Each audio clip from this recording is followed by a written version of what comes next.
It all started with a shattered Ring of Eld. A brief tease was all the FromSoft faithful needed to throttle their hype into overdrive. Cue that base being the one to grow Elden as we waited tirelessly for any drop of info. So desperately in fact that talented folks within created their own concept art and designs. Fans invested deeply into a game we'd see nothing but a few cinematic seconds of. And so the anticipation drummed louder and louder. This crescendo of hope climaxed 4 months ago when a multi-year absence was finally broken with a detailed trailer. One that is the highest viewed video ever on Bandai Namco Europe's channel. Their own gameplay preview last week is rapidly approaching that feat in mere days. The unveiling of Elden Ring has only reinforced the astronomical excitement surrounding it. Of course, for years I've warned against the hype machine and the unsustainable expectations it generates. There are examples as recent as Cyberpunk 2077, a title that had gamers shelling out triple the market value for GPUs just to play a game they'd never had their hands on with slightly higher fidelity, assuming it was going to Blade Run its way to GOAT status. We all know how that turned out, especially for those unfortunate enough to get it on console. Elden Ring is such a similar case. A studio with a reputation aloft due to the colossal quality of its offerings the last decade. Track records build faith, and FromSoft has been casting miracle after miracle for its fans, but who's to say when the creative fire fades? The only way to truly ascertain the quality of Elden Ring is to get your hands on it. And thanks to Bandai Namco, I did. Now I can say, with full confidence, that it lives up to the hype and then some. Elden Ring is the culmination of over a decade of FromSoft's work. Design highlights from Demon's Souls to Sekiro are on magnificent display, bundled within a fresh, exciting universe pioneered by George R.R. Martin's lore and Miyazaki's groundbreaking game design. If the network test is any indication, Elden Ring promises a generational leap to rival a half-dozen masterpieces. One that may be Dark Souls 4 in spirit, but has the potential to usurp it to become FromSoft's signature title standing tall above them all. Forgive me for the bait-and-switch preamble, but it's important to illustrate how expectations can shape our experiences. Today, I'd like to present you with as much info as I can about Elden Ring, so you can decide for yourself if you'd like to keep riding the hype train full speed ahead like myself. I hope to illustrate by video's end how Elden Ring isn't just another Dark Souls, but something even greater. It's easiest to begin with what you see on the surface. Admittedly, after Demon's Souls Remake redefined graphical fidelity not only for Souls, but gaming as a whole, I was worried the Elden Ring cross-generation experience would feel like a hefty downgrade. Not once was I anything but in awe of the spectacle Elden Ring offered. Whether played on my 2K monitor or my 4K TV, it is genuinely one of the best looking games I've ever played. The art direction is sublime, bringing to life a vibrant, dreamlike atmosphere. Tremendous landscapes lush with strokes of deep color, surreal architecture and enemy designs, a monumental tree of life, the Erd tree glowing as an ever-present backdrop, meticulous detail in the various gear sets, and how jaw-dropping it appears in buttery smooth 60 frames in motion. The world's beauty lures you in, begging you to absorb its history, explore the marvelous ruins, and seek out grand adventures. Its otherworldly ambiance is intoxicating, a perfect way to entice exploration. Its art direction and fidelity is only part of its shining presentation. I'd be remiss if I didn't showcase the superb voice acting. You are maidenless, a bit player, fully divorced from the strength of runes. Let my hand rest upon you. For but a moment. Emboldened by the flame of ambition, someone must extinguish thy flame. Margit's speech is one of many story threads I can't wait to dig deeper into. Why does he, and whoever he answers to, have such a disdain for a Tarnish seeking the Elden Ring? Why was the ring broken, and why did it affect the world in such a way? What is the purpose of the Tarnished? If you're maidenless and told you have no purpose in the world, making your existence a burden, what are Tarnished with maidens made to do in this harsh world? How does Melina find us? She implies she doesn't have a corporeal form or purpose, offering an accord to act as your maiden. Are you aimless kindred spirits looking to uncover the secrets of the world? Or is there something more sinister beneath it all that warrants how harshly Margit denies you? All of this is to say, if you enjoy the themes common in FromSoft's past work, you'll be right at home with your fellow lore buffs piecing together the fascinating lore.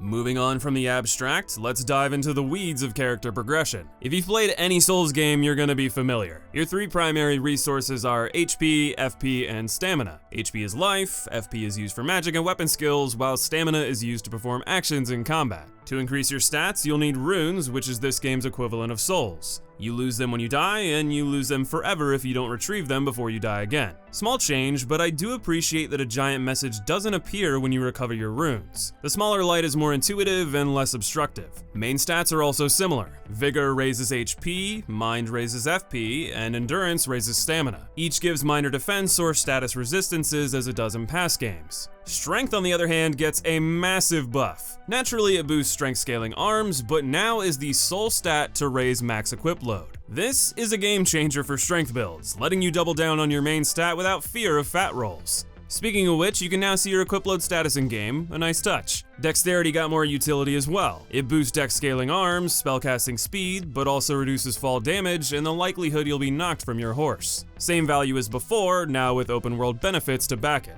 Intelligence is needed to perform glintstone sorceries, Elden Ring's magic, and scale their damage. Faith is similarly used for incantations and what appears to be pyromancies. I don't know, what else do you call taking up a dragon head and spewing huge waves of fire? Finally, Arcane is the luck equivalent. It seems at least somewhat useful since it'll affect some spells, and especially since it improves death resistance, which seems to be some new form of terror or petrification. You may notice Attunement's absence. Magic Memory is now instead tied to upgrade items rather than a main stat. Along with the Death of Vitality, this is a nice way to eliminate needless investments and streamline the leveling process. This process occurs at Sites of Grace, the Elden Ring bonfire equivalent. Resting here refreshes you and respawns enemies per usual. During your reprieve, you can level, allot your assist equivalent for HP or FP charges, upgrade the flask's potency and charges, store items in a chest, and assign Ashes of War. These are a dramatic improvement on the weapon art system from Dark Souls 3. Ashes of War are lootable items in the overworld or obtained from difficult encounters that can be mixed and matched with mild restrictions. For example, the Carrion Greatsword Ash of War provides the fancy magic slam from the gameplay trailer. This can only be used on swords compared to Determination, an ability usable on any melee weapon to greatly increase the power of your next attack. Not only does this allow changing weapon arts on the fly, there are built-in toggleable infusions. The Carrion Greatsword allows you to make any weapon it binds with scale with intelligence. However, you can opt to keep standard scaling while still getting the weapon skill. This is an insane boon for flexibility in builds and their overall variety. Weapon arts went from an afterthought to a key part of your progression and overall kit. For traditional weapon upgrades, you could perform them yourself at an anvil with the stereotypical shards to +3, though the game hinted you would need to find a legendary blacksmith beyond that.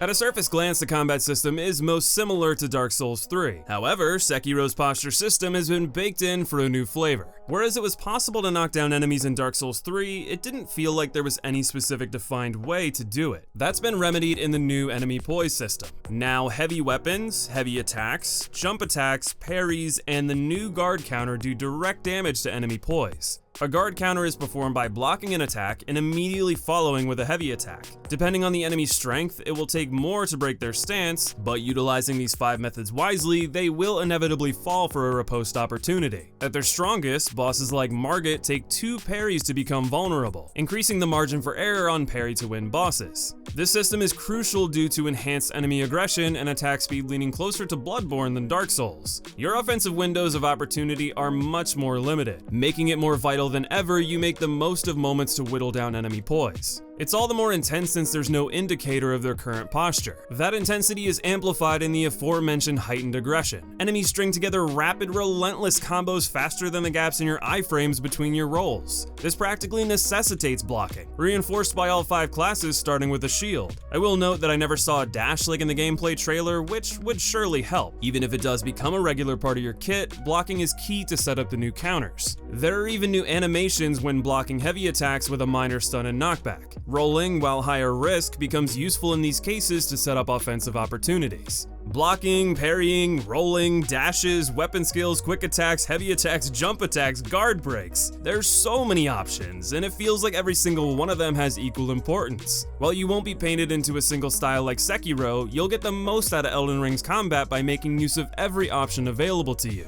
This includes the ranged options such as bows and magic, the latter of which can now be used in semi-auto rapid fire. Not that there aren't single fire base cannon hits like the chargeable magic spear. You may be concerned that the increased combat speed will wear on your stamina. Thankfully, base stamina regen has been buffed to compensate. Using it to make the most of minuscule offensive windows puts more emphasis than ever on learning enemy patterns. Overall AI and enemy design felt like a notable improvement. In the past, bosses had a handful of distinct attacks and combos to mix and match in a vacuum. In Elden Ring, bosses' move pool is larger with more variation. Margit the Fell had at least a dozen ways to start combos with more than double the variety in finishing them. Bosses would change behavior based on your decision making. Try to run away and heal? Eat daggers. Attack too early at the end of a combo string? Get punished with a full follow-up. Get your own guard broken? Eat a nasty counterattack. Even running away to pea-shoot magic was met with dodges at best and straight deflections at worst. Your options may have expanded, but so have your enemies. Each battle was more reactive than ever before through subtle tells. For example, the tree sentinel always resets his posture, resting the axe on his right shoulder with a shrug.